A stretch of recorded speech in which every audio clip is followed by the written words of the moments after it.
Our Savior has finally arrived with the truth, the whole truth, and nothing but the truth. Tested by questions and answers since the year 1970, the ending of the moon cycle and the coming of the sun cycle. The Master Teacher has incarnated on earth to save those who are lost. Find your way to the true light, for the time is at hand. We, the Ether people, the Nubians, must come together. We don't need the fake teachers, the false prophets, the lying preachers, the wannabe messiahs, and so-called leaders who don't know the way. Where did we come from? How did we get here? And how long must we stay? Who is this evil one that has plagued us for 6,000 years? And when will his time end? Listen to the voice of our Savior as he lifts the spell of Leviathan and restores the power of Elohim in your heart. For you are the children of the Holy Tabernacle, the sons of the Elohim. Find your way to the nearest tabernacle of the Most High and sit and listen to the voice of our Savior, the Lamb who dwells amongst us before it's too late. Before it's too late. Before it's too late. Before it's too late. Before it's too late.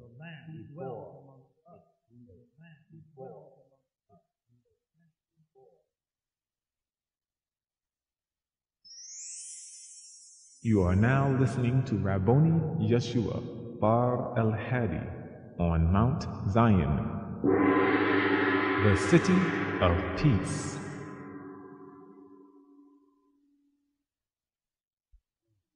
According to Revelations, okay, because I remember, being as though I'm an old sister, and according to the book of Revelations and everything that was sent down in that particular book, and when they talk about the 144,000 and everything that was standing on Mount Zion, and then after the year 2000, then what? I mean, what are we going to be doing? What do we have to do? I mean, are we making plans? Is that what you mean about that for us? As far as, the Amorites and all that stuff is predicted, because it's nothing in prediction changes. Yeah. You follow that? What you're looking at now is Revelations 21. Revelations 21 ties right in to Malachi 4. You follow what I'm saying? Malachi 4. The book of Malachi chapter 4 about the incoming of the end of the world. Okay. And you look at the Revelations 21, where they talk about the removal of the sky and the removal of the earth, or they say the heavens and the earth is going to be taken away and a new one is going to come in. That's the same thing that took place in Genesis. The old world, right, before Adam and Eve was removed, and a new world came in with the birth of Adam and Eve. And then again it happened in Genesis when you get down to the prophet Noah, and they moved everybody off the planet, and they took his seed and replenished the planet again.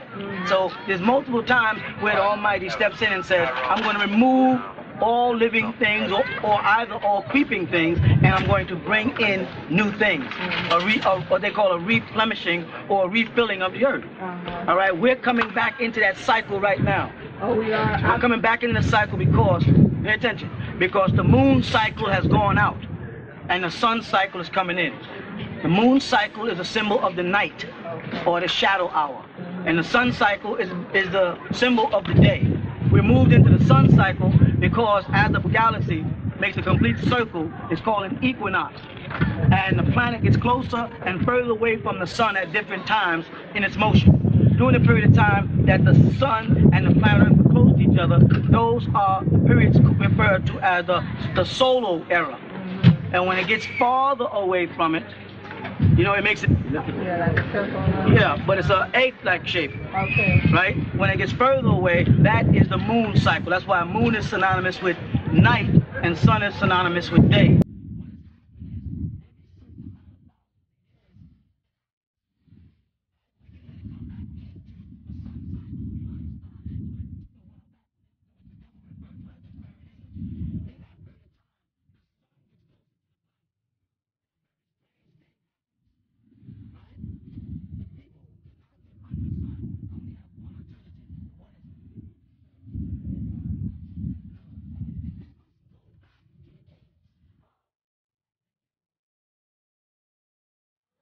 So what's happening now amongst the so-called Europeans, the reason why they're building underground tunnels across Europe, the reason why they're taking all the stores off the streets and turning them into malls, the reason why they're putting the cinemas or movies, as you call them, inside malls and hospitals and everything are underground communication, because he's coming into an era time that before in the Holy Quran, as you call it, Surah Al-Kahf speak about a period of time when they went into the caves and they don't even know how long they were in the cave sleeping. They were sleepers in the caves. That means that was the other cycle when the sun cycle on the other side came in. Then it goes into a moon, and then it comes into a sun again, then back to the moon. It's 2 moon cycles and 2 sun cycles that completes that complete equinox. All right? We're at a period of time now where the sun cycle has come in, the ozone layer is moving, there's a greenhouse effect, the planet is warming up, and the European people have to get off the surface of the planet. They have to go underground. And they're trying to build everything. First they tried to go out. They found out that life existed on Mars, but they couldn't exist there because of certain ammonia that they would make it impossible for them to survive. So now they're back to building underground. They linked up Europe. They had to get a one world system so that all Europeans will be in tune, because those that are not in tune will die.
And it's the same thing, like I explained many times, that Hagar used when she went in the wilderness. She said El Roy, which was enough for saying I'm El Ra.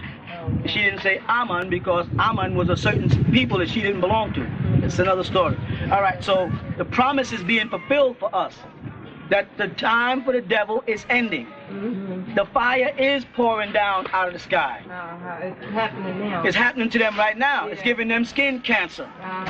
Each year they're told you can't go to the beaches. They love beaches. Beaches are a symbol of nudity to them. And the word nude is short for Nod, the land of Nod. In Hebrew we don't say Nod, we say nude. Now they're pushing for nudity beaches, and it's amazing because they're pushing for nudity beaches, but they can't go to the beach. So they must be pushing for nudity beaches for you and I. Because it says, oh children of Adam, don't let the devil seduce you and take off your clothes. So he can't be making nudity beaches for Europeans because they can't go to the beach no more. They're telling them stay off the beaches. Where they're not getting burnt, they're poisoning the water. There's fires all across the country, floods all across the country. All this is done by the Illuminati. They're trying to destroy the surface of the planet so that we will have to go underground with them. Do you understand that? They're at a point now where we don't have to go. I mean, we're not going to go. It depends. It depends on if it depends on if you're prepared or not. Okay. You've got to be prepared, because regardless of how close the sun becomes to the planet Earth, it will not have any effect on us.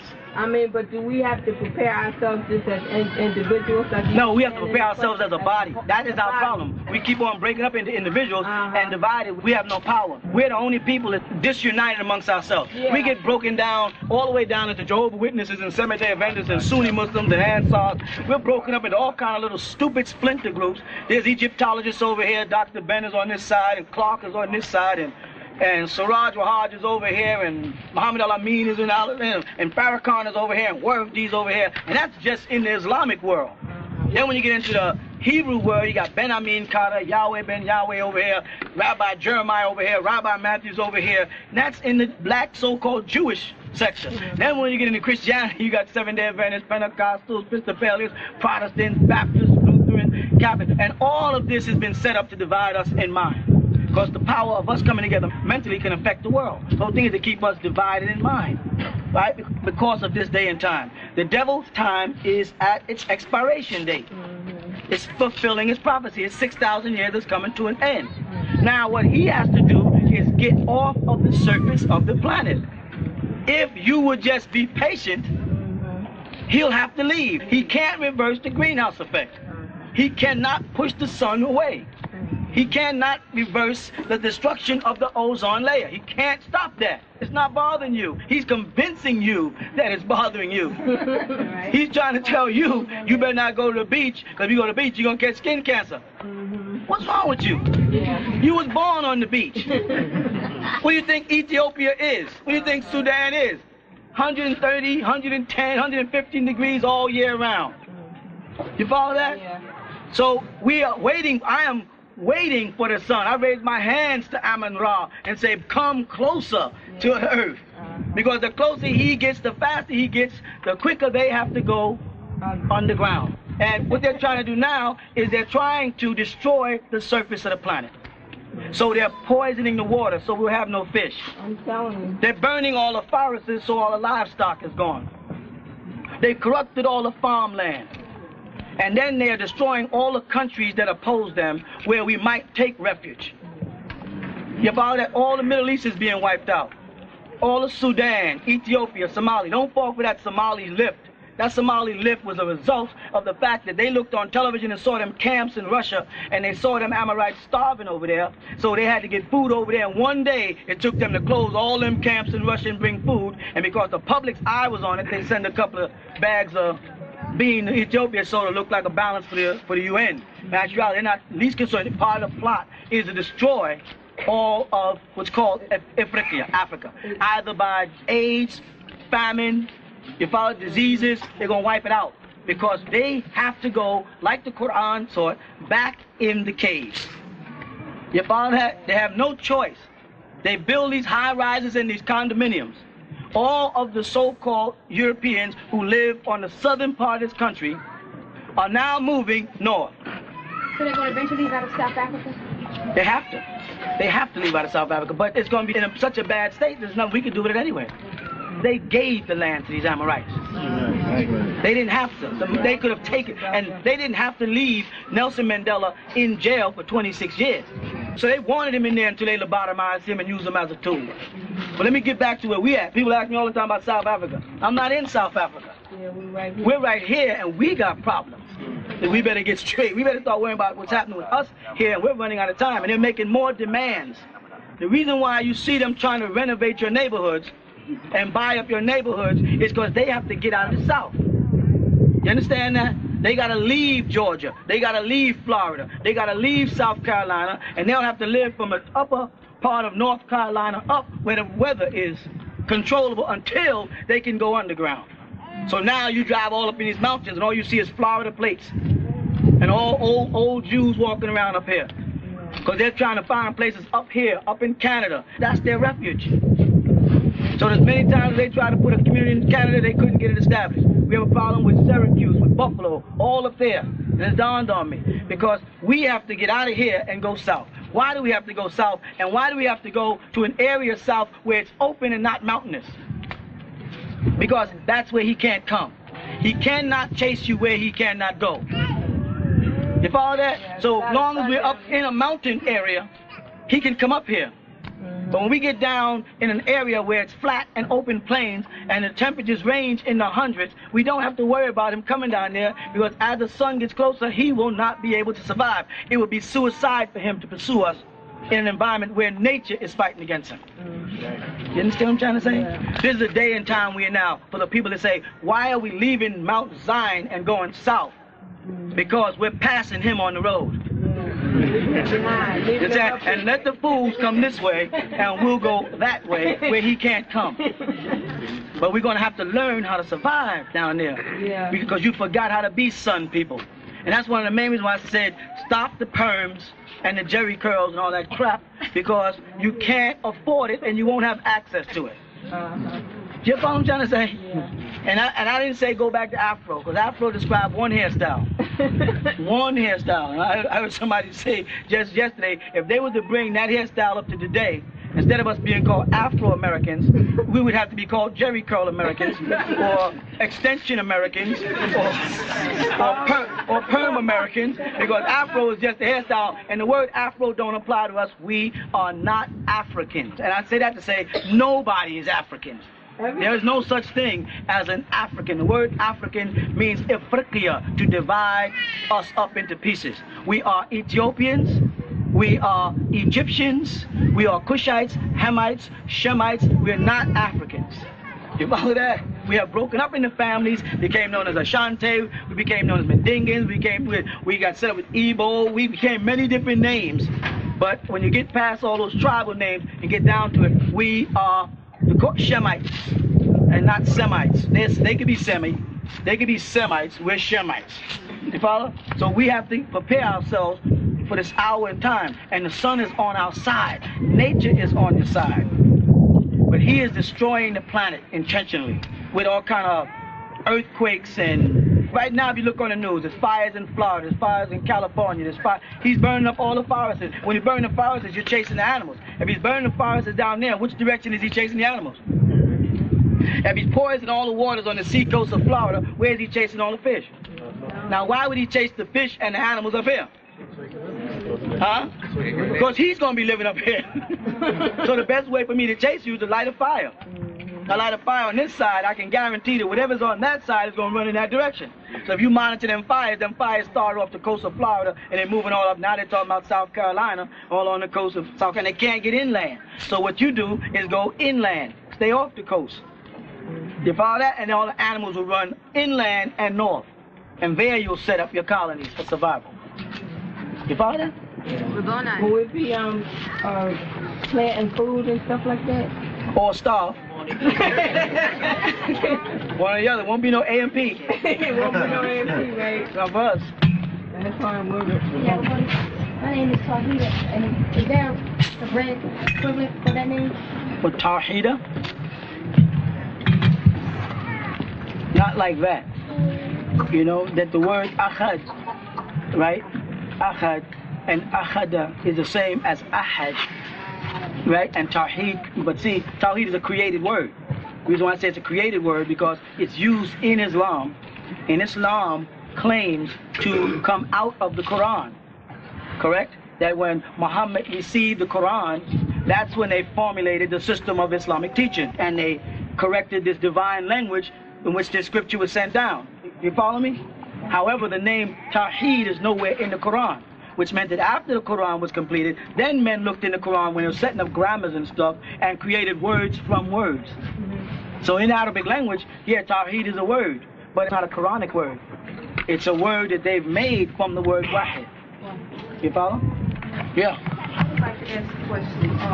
The importance of coming into the tabernacle, those that want to come in and were rejected because of medical reasons. I'm not speaking about contagious disease. What happens to those people? I can't speak for those people because that's the day and time we're in. We're in a strange day and time. And that is that we have evoluted ourselves from pure mental, right? We had a perfect ether and a bashar. We have evoluted into some new being. I don't mean Nubian, I mean some new kind of being that's not in tune with the original self. You know, we're radical, we're unpredictable, we think a lot like the enemy. Yeah. We're self-destructive, we're uncooperative, and up in the most, we're disagreeable. So we have subject ourselves to a lot of stuff that has changed us. So it's hard to look in the eyes of a Nubian person and know what you're looking at now. You follow? Yeah, shalom. Shalom. I'm a part of the Kushite Coptic Hebrew, and we wrote you several letters and we didn't hear any response, so we read in your bulletin, which you did right, and we'd like to know, well, why didn't we hear any response from you first? So many people are trying to match what I'm teaching, not necessarily you. And oftentimes, they really would like to know what they're talking about, but they don't. You know, they say, I'm fluent in Amharic. And they make a statement like, Haile Selassie means this. And I look and say, that's not what it means in Amharic. It might mean something in modern translation that has eased its way into Ethiopia today, but that's not what it means in ancient Giza. Or they'll say in the scripture, this person is this, and that's not who that person is. They're reading English translations or Amharic translations from English. Don't understand, the devil has ran way up ahead of y'all in the early 19th century, the 1910, 11, and 12, and started translating all the scriptures into French out of a land in French called Bukhara, and then translated from that into Arabic. So the Arabic Bibles you got are originally translated from French, not from the original. The Amharic Bibles you're getting are not from, and Haile Selassie and people like himself were sellouts to Ethiopia. They were not for Ethiopia. He was a sellout. He was a Christian, a Coptic Christian. You cannot be a Christian and be of the pure seed of the house of Judah. You can only be of the pure seed of the house of Judah, and you can read it. If you read the book of the prophet, who they call him a prophet, they call, say, Nubia in Hebrew, and it means a prophesier as opposed to a Nibah, which is a prophet, and it's called Malachi. Malachi means in Hebrew, my angel. They say messenger, so they don't want to translate that. If you read that, you'll see how they address false Kohen. They call them false priests. People who are perverting the law, who don't keep the sacrifices, and don't know how to do this, and don't know how to do that. It's only 4 chapters, but it's the last of the 12. They have the 12 of the 21 in the Tanakh. 12 of the 21, which is supposed to be the 12 minor prophets. And the 12 minor prophets, they are there to explain to us where errors went wrong. And the last one, the most powerful, is Malachi. And he predicts all the future events. Certain people would love for, let's say, Elijah Muhammad to be Elijah. Other people would love for Haile Selassie to be the Lion of Judah. That just wasn't it. They never did anything that rendered them it. Their congregations are desperate for a person to hug, so they create an aura around a person that I met Haile Selassie personally. Right? He never saw himself as Jesus. Of course, we could say after that, well, of course, Jesus would say he's not Jesus. Then if we say, you know, if I say to you, are you Jesus? And you say no. I say, okay, only Jesus would say he's not Jesus. Then I say, well, okay, then I am Jesus. Then you say, I told you he's Jesus. Haile Selassie never subscribed to Jesus. Haile Selassie was educated in France.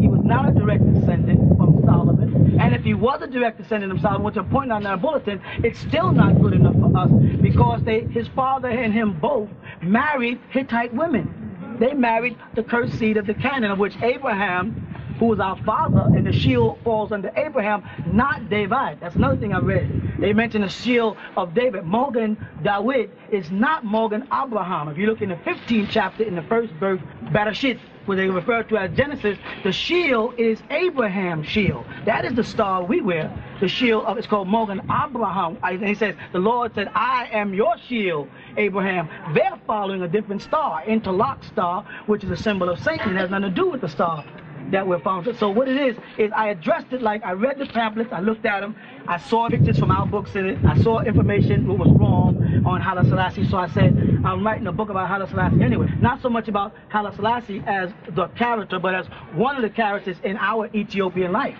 because we are the original Ethiopian people. Sudanese are Ethiopians, whether they want to accept it or not. And Ethiopians are Cushites, and Cushites all come under Ham and Shem, right, which are the sons of Noh. So what I did is I addressed it subtly instead of openly like I usually do. What I usually do when someone writes me and says, you're wrong, you think you know what you're talking about, then I usually go, so you want to play games? And I write a whole book about them. That's my way of saying, don't play with me. I'm not the same thing you are. I'm not some person who just pops up with a little information, you know, and is trying to get a congregation. I say that to the 5%ers. I say that to Farrakhan. I say that to the Sunni Muslims. This is a different level of information that we're coming from. And so what happened is I addressed it subtly the same way I did when the Sunnis first wrote about me. I put out a couple of little leaflets, and then I said, you understand what I can do, and I left it alone. And then they came back with a cult book, and I said, okay, so you want to fight? I don't want to fight, because this is going to be Cushite on Cushite, but being you want to play, let's dance. And, you know what I'm saying? But the time I wasted, you know, researching the Quran and showing them their errors, I could have spent raising the nation. And I mean, I got sidetracked because I was on a Jesus Christ mission at the time, writing a series of books about who is Jesus' father. I was, trying to get that spell of the ghost, the gospel out of our heads. And I got sidetracked by my own people. And I got there. When I got there, I met the 5%ers, and then I got sidetracked by the 5%ers. And I'm like back on mainstream. And I said, is this another? When I got to the stuff, I said, is this going to be another sidetrack? I'm going to have to stand here and badger more of my own people. So I said, let me just write about it, right? And left it on. I have a whole book on Ethiopia and the history of the line of descendancy of Judah, where they went, who they are, documented facts, not hypothetics. Shua was a land. He was not from Shua. He migrated to Shua. He was raised in a Gora, another whole province in Ethiopia. Moved there, and the land was established by a descendant, and it wasn't Menelik. It's a whole big thing that they play games with people. When he went to Jamaica, for instance, he didn't respect the Rastafarians. He was very disrespectful. Haile Selassie did not acknowledge their presence at all. He visited the temple because he was forced to, but he didn't respect them. In Ethiopia, he was overthrowing the country. He brought Christianity to Ethiopia. The man who ruled Ethiopia before him was a Muslim, but he was not a Muslim. So they say Muslim, and they try to make it sound like he was an Arab Muslim. He was not. He was a Sudanese Muslim who believed in the Torah and lived like we do as Islamic Hebrews. But they eliminated him to put Haile Selassie in so that they could bring Christianity in. And I'll tell you why. Because they're trying to find the Ark of the Covenant. This is what they want to get their hands on. They've made a movie about it, Raiders of the Lost Ark, because they know the power of the cherubim that El Elo Yahweh channels. He controls both Elohims, the Elohims that are good and the Elohims that are bad, which they don't say good and bad in Hebrew. We use the word Tov and Ra, which is agreeable and disagreeable. Those disagreeable and agreeable Elohims. And the disagreeable ones are the ones that have the wings symbolic, right? They protect the Ark of the Covenant that we as B'nai Yisrael. When he say B'nai Yisrael, you're including Ishmaelites. Ishmaelites, Muslims may think they're in another religion, but they're nothing but a 5% branch off from Israel. We are Ishmaelites. We are Midianites. We are Jacob's sons. But Esau is also us, so the Edomites are us. But they laid their mountains to waste because they maliciously went out and married Hittites. Maliciously, Yitzhak or Esau went out to marry Hittite women to get even because he lost the blessing. There's no such word as birthright in the Torah. It's not in there. The word is blessing. The word is buroka. And it means the blessing. And that blessing was money. This is what the problem was. It wasn't about nothing spiritual. It was about money. And when Jacob got the money, Yitzhak was mad and went back to his father and said, could you give me a little money?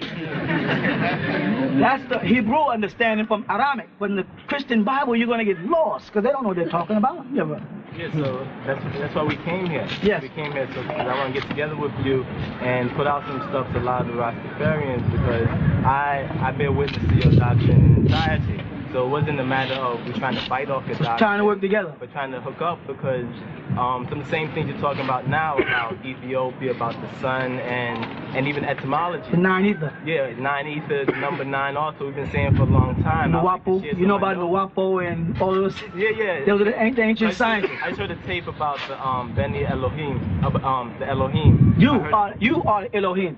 Believe it. And the Elohim that sits here are both good and bad, or simply agreeable and disagreeable. That's us. You know what I'm saying? And he is El. El is the, Elohim is the plural of it. You see that? El, Elohim. You are. That's why Yeshua said, is it not written in your law?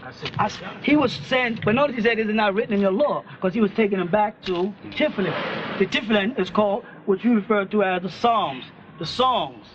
And what they would do, let me just want to finish, they would sing a song. The whole congregation would sing. And this will also address this young lady's question. They would sing the song of praise, and at the end of the song, they would say, Salat. So that's true, but they'd say Salat. Salat in Hebrew is said Sali. Sad, Lam, Lamet, and Hay. That's the Sali you see. That's like in Muslim saying, coming to Salat. Salat, Sad, Lam, Alif, Tamabuta in Hebrew is Sad. You follow that? Lamet and Hay. You ever notice that at the end of certain prayers it says Salih, which meant now it's time to get up to pray. And when they got up and prayed, they raised their hand towards the sky. You can see this amongst the Falashians today, Habashia. Raise their hands towards the sky like you'll find on the walls in Mitzrayim, in Egypt. We raised our hands. What we did in ancient Egypt and what we did in Ethiopia, what we did in Sudan was the same. We didn't start looking down at fire until we got infiltrated by pale Arabs. And they taught us to stop looking towards Ra and start looking down at the ground. Everything, listen to this, everything that you know of that is healthy grows this way. Grows towards the sun, not this way. You understand what I'm saying? So this was a major plot to remove one spell, Christianity, and reinstill another spell, Islamic. And it wasn't the real Muslim teachers, because the real Muslim teachers, they held their hands up. Somewhere along the line, people got in and they institutionalized Salat. And I said, let's go back to the Quran for what it's worth, El's Quran, and look and see in it what he says. And eliminate all the things that we're doing that he does not say. And when you do that, you eliminate looking down, because it's not in there. There's no place in the Quran where it says put your hands on your heart and put your face down. My descendants did it, and they passed it on to me. And in your birth, it was passed on to you. You follow that? So that was step one. Right? Now we're moving on further to no longer worshiping, but becoming that which was worshipped. I put it clearer. And I'm not saying, don't fool yourself, unless you can create a gnat. All right? And if you get, until you get to that level, I'm just saying, but we have to become who we really are. And that makes us responsible for the universe, because that's what we were created to be, caretakers. Do you hear me? And somewhere along the line, something got removed from us. It got removed in Genesis. If you look at the 4th chapter and the 26th verse, you'll see where it says, and the Almighty gave Adam and Eve another son to replace the other one, like and in the image and after the likeness of Adam. This son, Seth, was not in the image and after the likeness of Elohim, the angelic beings responsible for the replenishing of the earth. Read it again. It says, in the image and after the likeness of Adam. What state was Adam in the 4th chapter, which was after the 3rd chapter? Was he in a positive state, or had he sinned? You see that? So Seth's seed, meaning most of you, right, were descendants from, like Adam, who had sinned. Now I talk simple, plain common sense. When you take a little baby, I don't care whether it's black, white, or purple, do you have to teach that baby evil, or do they naturally take from other kids? Are they naturally possessive? You follow that? Do you realize that when your baby is hugging you and mooring on your hand and you're fascinated and what the baby's really trying to do is eat you? Do you know that? You think that when your baby's mooring on your hand, that's cute. Your baby is really trying to eat you. It doesn't know that you're not food. A baby will reject you, and you can say, here's a cookie, and a baby will come. That's a certain part of our nature. That same nature that took us to the tree. Adam's seed was not good. Hawa's seed was good. You follow that? Adam's name, originally, Adam's name, not Adam. Adam's name, because it said, and call their name Adamah. The word Adamah means of the dust of the ground.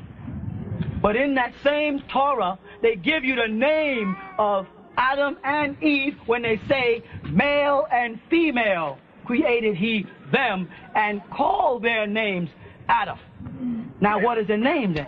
When they use the word male, the same thing happens in El's Quran. They say, Zakar wa Antar.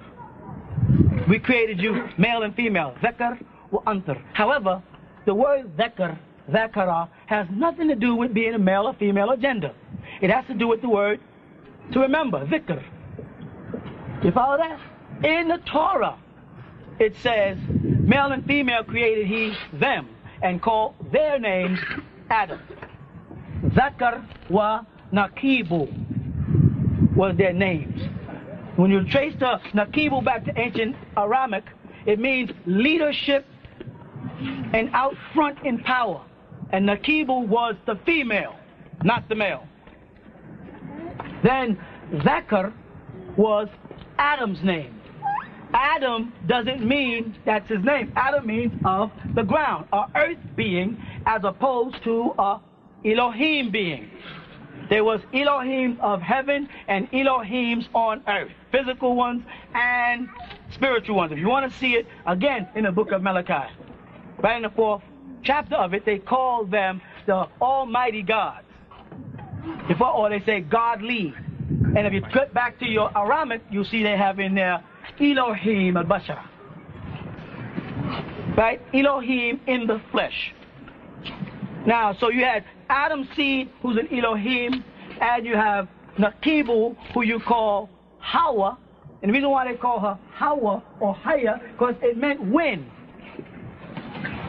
You follow that? It meant the breath, the nachas that's breathed into a person. And the reason why they say that woman comes out of man is because man decides the gender of the child. Whether it's an XY chromosome, not that somebody snap nobody's rib, rip their chest open, that's not what's in there. You're talking about a replenishing of the world, not a creation of the world.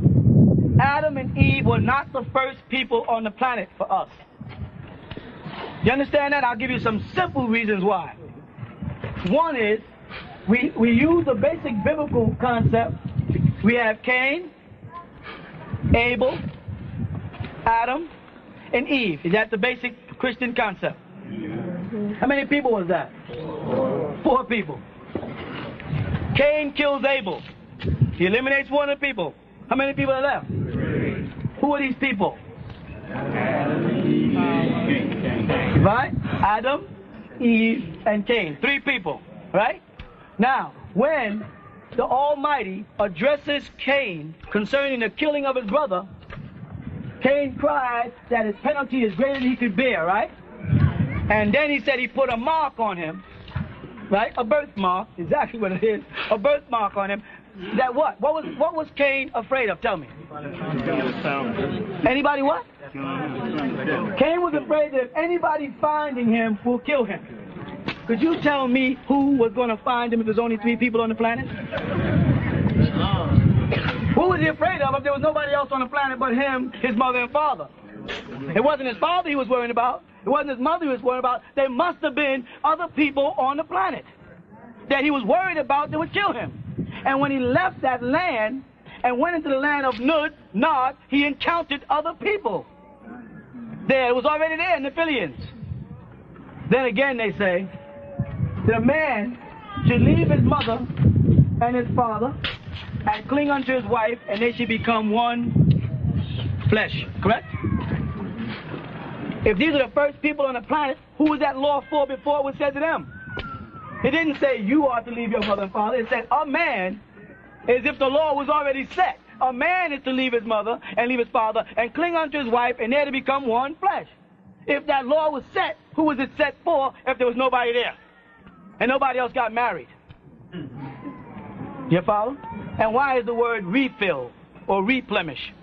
Because in Hebrew or Aramic, the word is bara. They don't use the word khalaqa. Yes, there is a Hebrew word khalaqa, meaning creation, and it talks about the original creation that took place billions of years ago. But Adam and Eve, 49,000 years ago, was a recreation, a bara. And look it up in Hebrew. You see right there, bara. And that means to remake, to remodel, or to rebuild, not to create. We will continue following this brief intermission.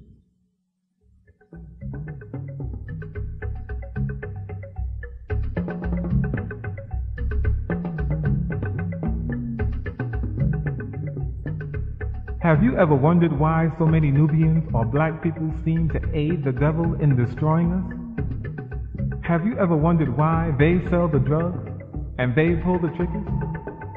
And the black cops may beat you worse than a white cop.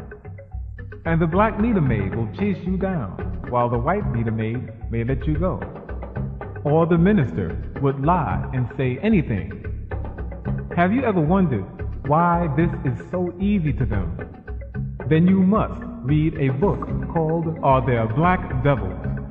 For in the midst of us, living with us, marrying us, teaching us, preaching to us, are black devils, who were here before the creation, the graftation of the pale devil. Read the book, Are There Black Devils?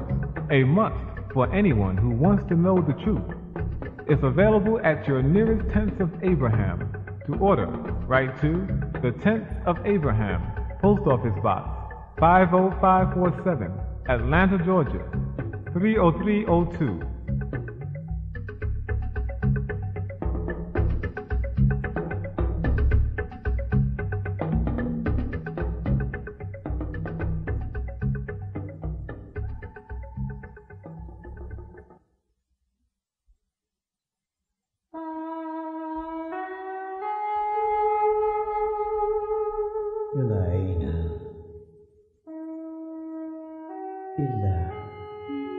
The breastplate of the Kohen priest. This was a sacred plate that can be found in the books of Exodus. Read about the breastplate in Revelations chapter 21, verses 18 through 20. Read where the priest wore the breastplate. This is not merely a piece of jewelry or an ornament. This is a sacred relic. Read in Exodus chapter 28, verse 15. For you are the original priest of the ancient house of Israel. Wear your breastplate. It's a talisman against evil. In 14-karat gold for male, $475, female, $275. To order, write to the Tents of Abraham, Post Office Box 50547, Atlanta, Georgia 30302.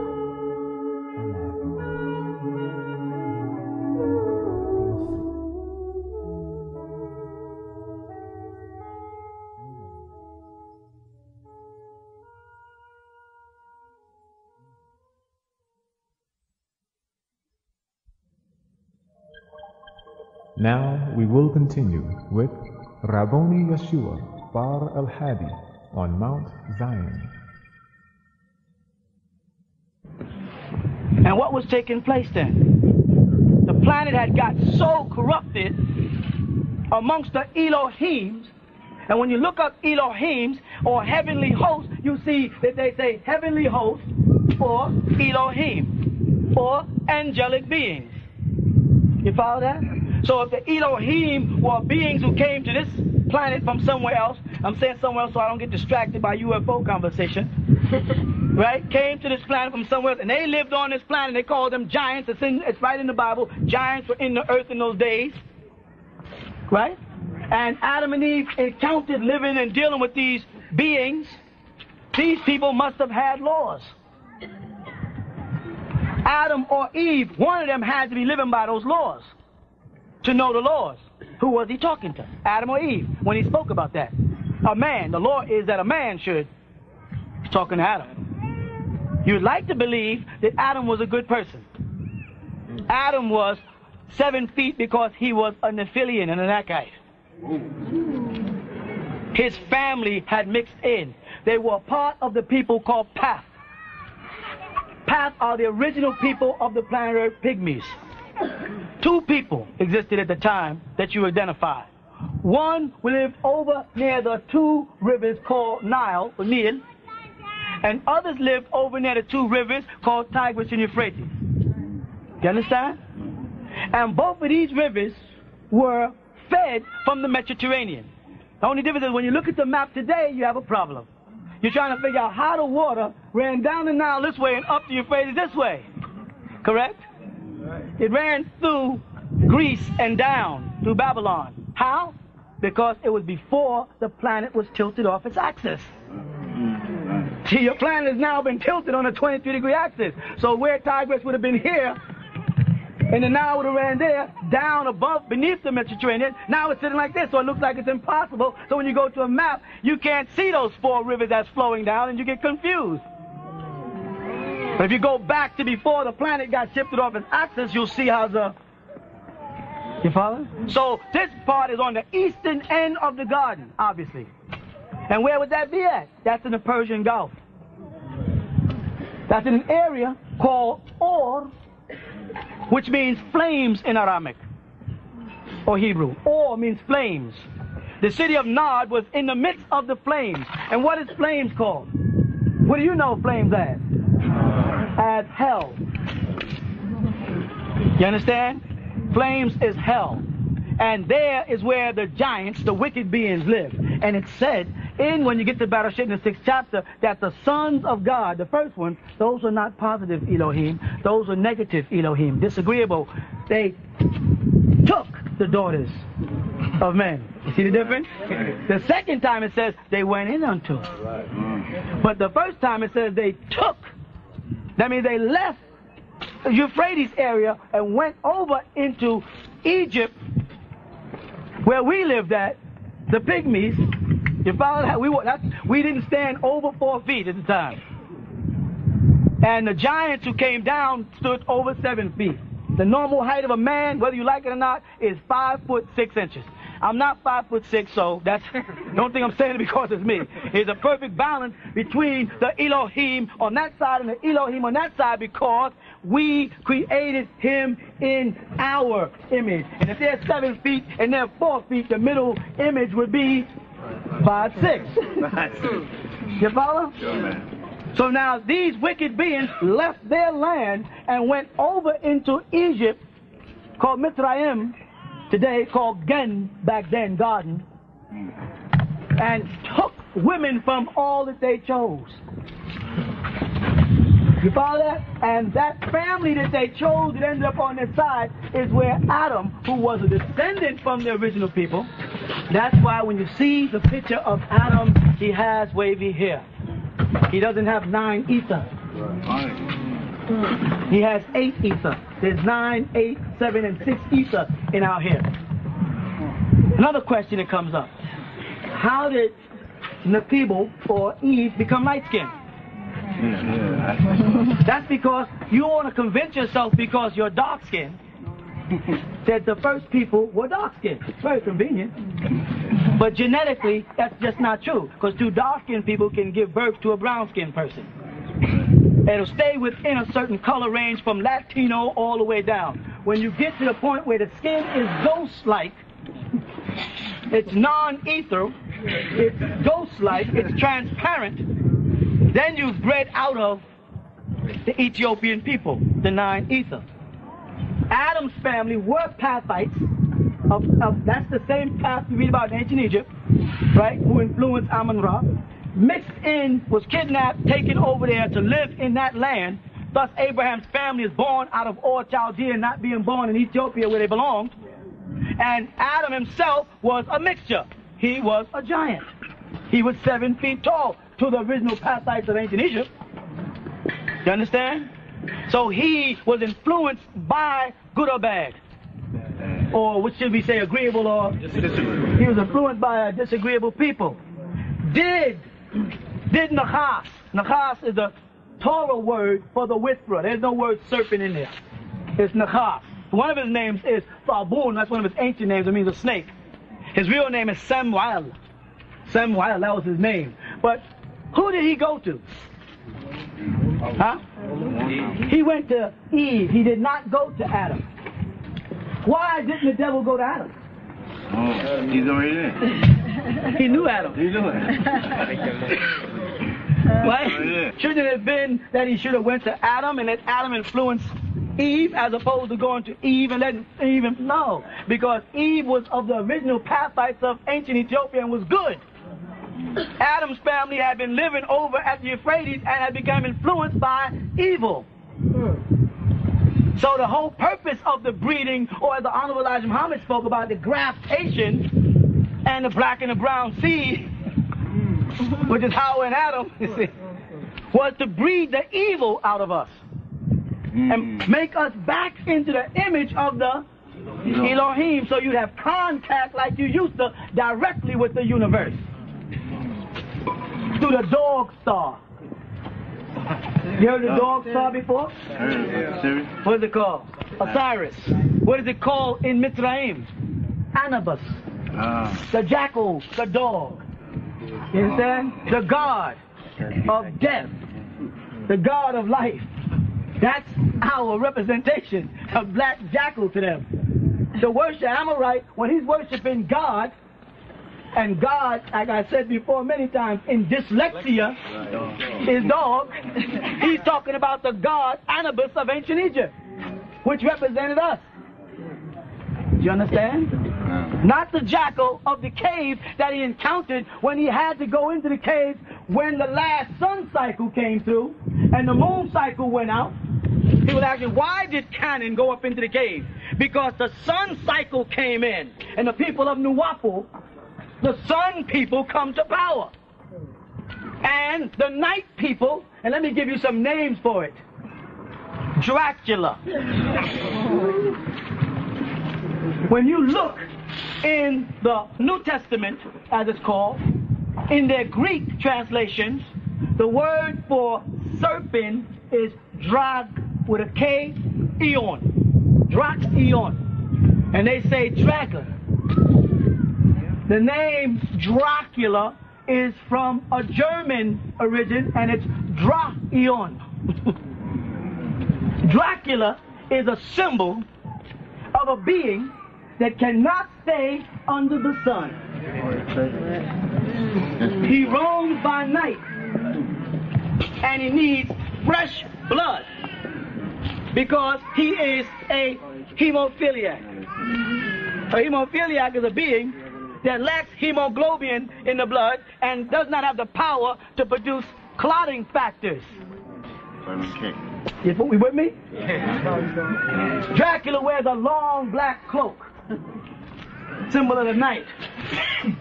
Dracula has to go into a sarcophagus or a sepulcher or a coffin in modern day. In ancient times, there were no coffins. People were put inside caves, and he has to have the natural soil under it. You follow that? So they're uniting Europe. And they're building underground tunnels in Europe. Does anybody know about all the underground tunnels that's being built in Europe?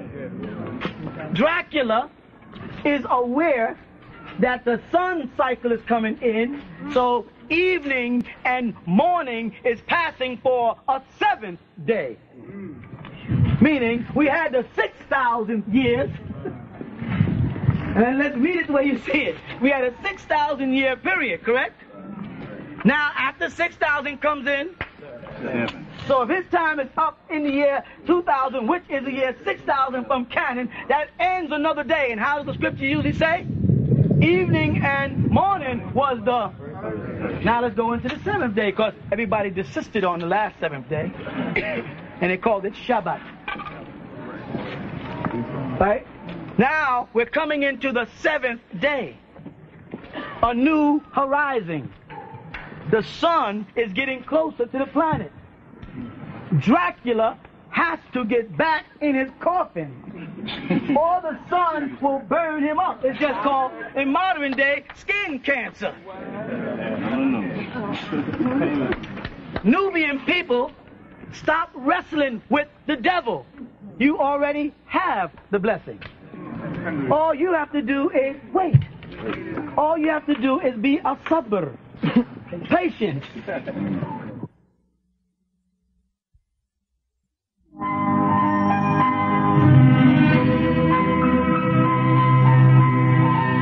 When Aruhul Azim, the Supreme Soul, had finished all that was created on the earth, he rested on the 7th day. Refer to Genesis chapter 2, verse 2. He then gave the commandment that man must observe this Sabbath day and keep it holy. Refer to Exodus chapter 20, verse 10. Everyone must realize the Sabbath is sacred. Al-Quran chapter 4, verse 154 in part. And we, the Elohim, said to them, the Israelites, don't violate the sanctity of the Sabbath. Whether you are an Israelite, Ishmaelite, or Midianite, you must keep the Sabbath holy if you want to keep the covenant. You have been listening to Rabboni Yeshua Bar El-Hadi on Mount Zion, the city of peace. If you have any comments or questions concerning this program, write to the Tents of Abraham, Post Office Box 50547. Atlanta, Georgia, 30302.